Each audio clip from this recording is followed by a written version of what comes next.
এখানে এলাকার অভিভাবক পীরগঞ্জ এবং রানীশঙ্কেল দুইটি নির্বাচনীয় এলাকার একজন অভিভাবক, পাশে মসজিদের ইমাম আছেন, আরো এলাকার বড় বড় বুজুর্গ ব্যক্তিরা রয়েছেন। আমার প্রশ্ন হলো, সবার কাছে আমার প্রশ্ন, প্লিজ সবার কাছে আমার প্রশ্ন হলো, যদি এই এলাকার কোনো ছেলে তার মাকে ধর্ষণ করে তাহলে কি তাকে সমাজে রাখবেন? আপনারা বলেন তো রাখবেন? আমি অভিভাবকগণকে বলছি, যদি কোনো ছেলে তার মাকে ধর্ষণ করে তাহলে কি এলাকায় তার বিচারের আওতায় তাকে নিয়ে আসবেন কিনা? নিয়ে আসবেন? যদি ওই ছেলেটাই তার খালাকে জেনা করে বিচারের আওতায় আনবেন? যদি ওই ছেলেটাই তার ফুফুকে জেনা করে তাহলে আনবেন? একই সাথে যদি তিনজনকেই ধর্ষণ করে তাহলে কি তাকে আপনি মৃত্যুদণ্ড ছাড়া তার কোনো বিচার কার্যক্রম মানে ফয়সালা করবেন? কিন্তু আপনার পাশে যে লোকটা আছে, আপনার বাড়িতে যে লোকটা আছে, কন্টিনিউ সে তার মায়ের সাথে, ফুফুর সাথে, খালার সাথে জেনা করে। দেখেন তো মর্মে একটা হাদিস বলি, আপনি মিলিয়ে নিতে পারেন কিনা। ইমাম তাবারানী রাহিমাহুল্লাহ তার কিতাবের মধ্যে, তাবরানী মুআজামুল কাবীরের মধ্যে 3 জায়গায় হাদিস বর্ণনা করেছেন। 11,272, 11,372, 11,498 নম্বর হাদিস।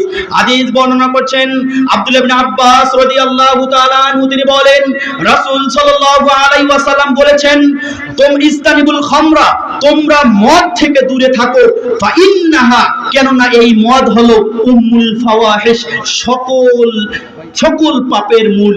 তোমরা নেশাদার দ্রব্য থেকে দূরে থাকো, কেননা নেশাদার দ্রব্য হলো সকল পাপের মূল। এর পরের বাক্যে রাসূল সাল্লাল্লাহু আলাইহি ওয়াসাল্লাম বলেন, ফামান শারবাহা, যে ব্যক্তি এই নেশাদার দ্রব্য পান করবে, যে ব্যক্তি এই মদ পান করবে, যে ব্যক্তি এই ধরনের ইস্কার হয়, নেশা আসে, মস্তিষ্ক বিকৃতি হয়, এমন কোন দ্রব্য পান করবে, ওয়াকালা উম্মিহি, সে তার মায়ের সাথে জিনা করবে, ওয়া খালাতিহি, সে তার খালার সাথে জিনা করবে, ওয়া আম্মাতিহি, সে তার ফুফুর সাথে জিনা করবে। আপনি বলবেন, এবার নেন দেখি এই হাদিসের ওয়েট আপনি কতটুকু নিচ্ছেন। যে ব্যক্তি নেশাদার দ্রব্য পান করে ওই ব্যক্তি কন্টিনিউ মা, খালা, ফুফুর সাথে জিনা করে। এটা আমার কথা না তো, আপনি বলছেন কি? এটা আমার কথা না তো। আপনার হুজুরকে এই কথা বলার পরে হয়তোবা হুজুর বলবে যে এই হাদিসের সনদ হয়তোবা দুর্বল হতে পারে, এই হাদিসের সনদ হয়তোবা নাও মিলতে পারে।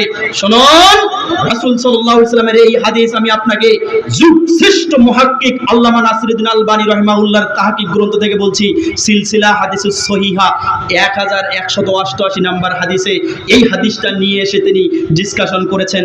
এই হাদিসের সনদ হলো হাসান। সহিহের পরের স্তর হলো হাসান। এই হাদিস অবশ্যই বিশুদ্ধ হাদিস। সম্মানিত উপস্থিতি, যে ব্যক্তি নেশাদার দ্রব্য পান করবে সে তার মা, খালা, ফুফু সবার সাথে জিনা করবে। প্লিজ আমার উপর কোনো ধরনের ক্ষিপ্ত হবেন না, বলবেন না যে হুজুর যা তা বলে গেল। আপনি দলিলটা চেক করবেন, এখনই মোবাইল থাকলে এখনই চেক করেন, আপনার মোবাইল থাকলে এখনই চেক করেন, বাসায় কিতাব থাকলে বাসায় চেক করবেন। সম্মানিত উপস্থিতি, এটা হলো নব্য জাহিলিয়াত। যে জাহিলিয়াতের সময় কোন ব্যক্তি তার মাকে জেনা করেনি, কোন ব্যক্তি তার খালাকে জেনা করেনি, যে জাহিলিয়াতের সময় সে তার ফুফুকে জেনা করেনি। আজকে মুসলমান মুখে দাড়ি থাকার পরেও, হজ করার পরেও, রোজা রাখার পরেও, এরকম ভালো ভালো আমল করার পরেও সে তার মা, খালা, ফুফুর সাথে একাধিকবার জেনা করতেছে।